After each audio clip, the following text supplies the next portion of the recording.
Hello, hello. This is Coyote Jackson, and welcome back to the Loving Kindness Wins podcast, where wisdom teachings meet real life. In this episode, I'm going to show how meditation can actually be one of the most practical tools that we have to create the life you truly want, and how both the Eastern Buddhist meditation practices and the modern New Age manifestation, law of attraction teachings actually say exactly the same thing. So, thinking about meditation, we often think that meditation is primarily about relaxation, trying to think about nothing, or being blissed out, maybe. But today, I'll show a much more practical side how meditation can actually literally shape our real world experience that we're having. And understanding this is useful even if you don't want to do a formal sitting meditation practice, although that is the way that we can make this work quicker, faster, and more deeply. So, first up, on the law of attraction or New Age manifestation teaching side, you might have heard me talk before about something that I call the reality creation loop. I've written a few articles about this before. What is it? Well, it's the answer to the question, how do I step into being who I want to be?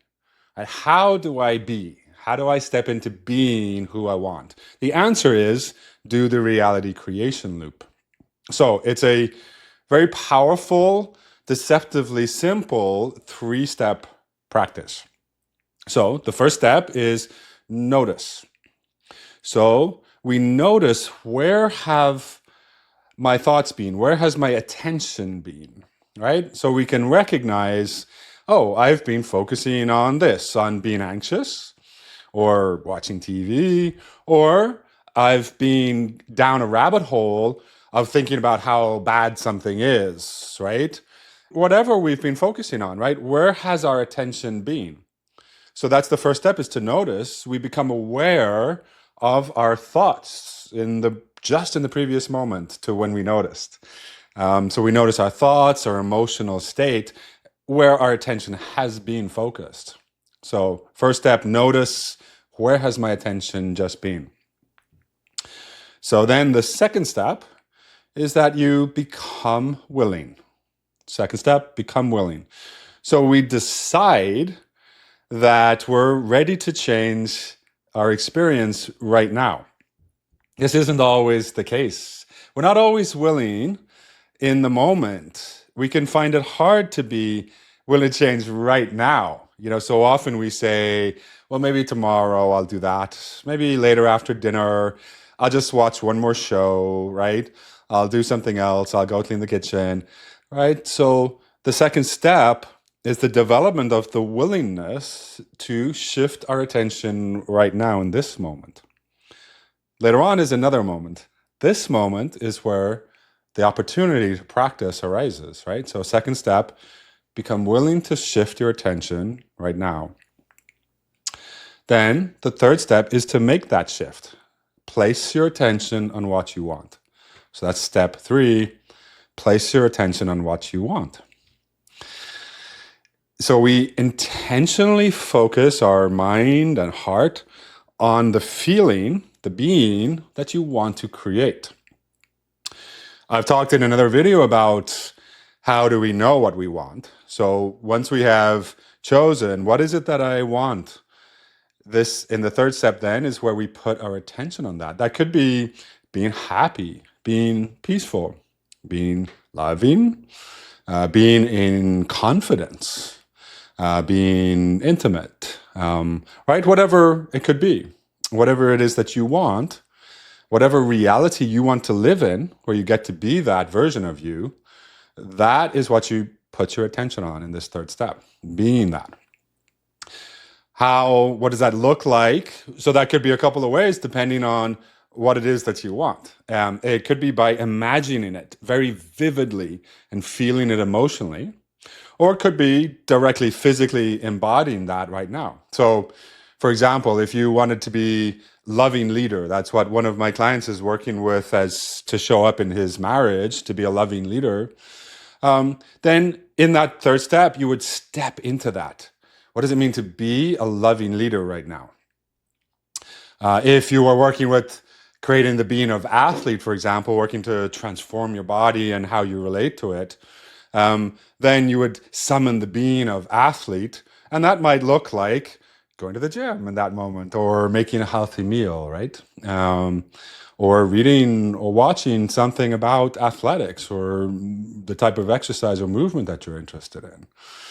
If you were interested in what you were wanting was to create the being of intimacy, then you would summon that, right? Feel into intimacy. Generate that within your being, within your heart and your mind, the being of intimacy, and then perhaps reach out to somebody from that space, from the space of being intimate. Reach out and connect to somebody. Maybe go on a date, right? Whatever that might be. So those are the 3 steps, and I call it a loop, the reality creation loop, because we have to do it over and over again. It's not just one and done. This is an ongoing practice all the time. So we just repeat those 3 steps. Whenever you notice that your attention is on something else, you notice it, you become willing to shift it in the moment, and then shift it onto whatever it is that you want. And then repeat this all day long. And I want to say that this is not an abstract thing. It's actually very practical. But maybe when I just described it, the 3 steps, maybe you think it's kind of vague, but it's not meant that way at all. I mean it as a very direct, practical thing to do many times in a day. It's no less practical than something you do out in the physical world, mow the lawn or go to the gym or meet somebody, right? Physical things. This is that too. It is something you do. It's just that you do it in your mind rather than necessarily with, your hands. I've used this specific practice, these 3 steps, personally in my own life for many years now, many times over, millions of times, to radically shift my lived experience. I'll give a few examples, because these aren't just sort of, nice ideas. These are real transformations in the world that I live in. I used to live in a body that felt heavy and stuck, and I believed that it would always be that way because nothing seemed to work to change it. But I began practicing using these exact 3 steps, what it would feel like to be somebody who moves, be an athlete, somebody who enjoys their body and moving through the world.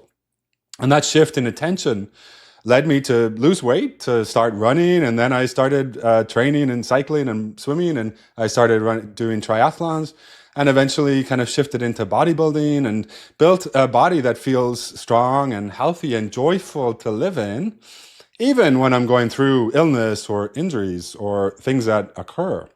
The experience is still the feeling of mobility and agility in the body. Another example is that I used to have a mind that looped in shame all the time. I was constantly rehearsing everything that was wrong with me, worthlessness and blame, and the fear, the belief that I was unlovable, completely unlovable. But over time, I practiced these exact 3 steps, this reality creation loop, these 3 steps, noticing how my attention was constantly on those thoughts. So practicing noticing that, and then become willing to do something else in the moment, and then placing my attention on loving kindness. So that was my main core practice, various versions of that, but ultimately the core of it was to shift my attention onto loving kindness for myself and others, for the entire world.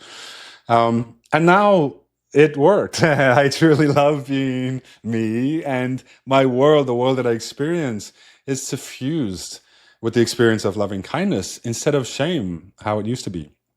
This is not a small thing. It's a completely different way of being, a different reality that I practiced into reality with this 3-step practice. And people that I've worked with have similarly used this to make huge shifts in their lived experience within their marriages, in their bodies, in their careers, their living situations, and how they communicate, and many other areas. So here's the insight that I really want you to get. This reality creation loop isn't something separate from meditation. It is meditation. So let's take a look at that. What is meditation then? So what do we do? Well, in meditation, the first thing that happens after we sit down and get settled is that we're thinking. We're going to be thinking about something. And at some point, it could be a few seconds in or it could be several minutes in, we notice, I've just been thinking, right? That's the first step that I described in the 3-step process is we notice, I've just been thinking. And then the next thing that happens in meditation is that we actually have some willingness, right? Oh, I'm supposed to be meditating. What am I supposed to do? Oh, right, put my attention on my breath. Okay, I'm going to do that, right? That's willingness. And then the third step is we go ahead and do that. We shift our attention from wherever it was, the thoughts we were having, we become willing, and then we shift the attention to the breath. Right? We place our attention on the breath. So that's step 3. Place your attention on what you want. In meditation, what we want to place our attention on is the breath. That's the practice of meditation, is to place your attention on the breath. So then what happens next? Well, we actually just repeat that, right? Because the next thing that'll happen is we find ourselves thinking. And then we notice, become willing, and place our attention back on the breath. So we repeat that loop, those 3 steps over and over. And that's basically the full description of what meditation, or what we do in meditation. So by doing that, when we sit and we do it often, over and over, if we're sitting for whatever, 15 minutes, 30 minutes, an hour, we're training in each of these 3 steps, right? So we get better because we're repeating it over and over. So it's like being in the gym for your mind. So we get better at each of the 3 steps. We get better at noticing. We get better at being willing. And we get better at placing our attention on what we want, the breath. So this understanding then bridges something really important, which is the equivalence between the Eastern meditation teachings and the New Age law of attraction teachings. In traditional Eastern Buddhist meditation teachings, meditation trains our mind towards clarity, compassion, loving kindness, and insight, wisdom. Right? It develops these qualities. And on the other side, the law of attraction teachings, they emphasize using your mind and emotions to shape your reality, to choose the reality that you want to live in. So they seem quite different. Often they're seen differently. Buddhism and law of attraction teachings are not seen as equivalent, but actually the key insight here is very clear. They're talking about the exact same thing, right? So on the one side, it's how do I meditate? Well, you notice, become willing, place your attention on what you want, the breath. And on the manifestation side, how do we be what we want? You do the same 3-step process. You notice, you become willing, and you place your attention on what you want, the reality you want to create. Shazam! It's literally the same mental skill set used in 2 traditions that seem different. Both traditions teach very directly that your inner state of mind, where your attention is, and the state of your mind shapes and defines your outer experience. Both agree that where your attention goes, your reality follows. So to create a new reality, learn how to meditate. They're the same as each other. Meditation makes the process conscious and deliberate. And it's the training ground where you get better at doing each of the 3 steps, the 3 steps that you need to do to create your own reality, to be whatever it is that you want. So this is why meditation is one of the most practical things that you can ever do. Every time you practice, you are strengthening your ability to consciously create your life. So we can sit for a while and train in these 3 steps. And then out in the world, day to day, we do the same 3 steps on the spot. So it's not abstract at all. It's actually a very direct and tangible skill. So I encourage you to practice this, the reality creation loop, those 3 steps, every day, even just for a few moments. You could try it right now after listening to this, right? Rather than going on to something else, you could sit and practice just for a few minutes and notice how changeable your experience can be. Even if it's just for a few seconds, right? You notice where your thoughts have been, where your attention is. You become willing, okay, I'm going to do this. And then you place your attention on what you want: intimacy, connection, love, peace, whatever it might be. Place your attention there and notice how your experience shifts. It might only just be for like 1 second or a split second, but it is changeable. And so then it's just about repeating it many times, and practicing the skills using meditation will make you better at it. All right, that's it for this time. If this resonates with you, please follow me for more insights about applying wisdom teachings. And please sign up for emails at coyotejackson.com. Until next time, then, and remember, loving kindness wins.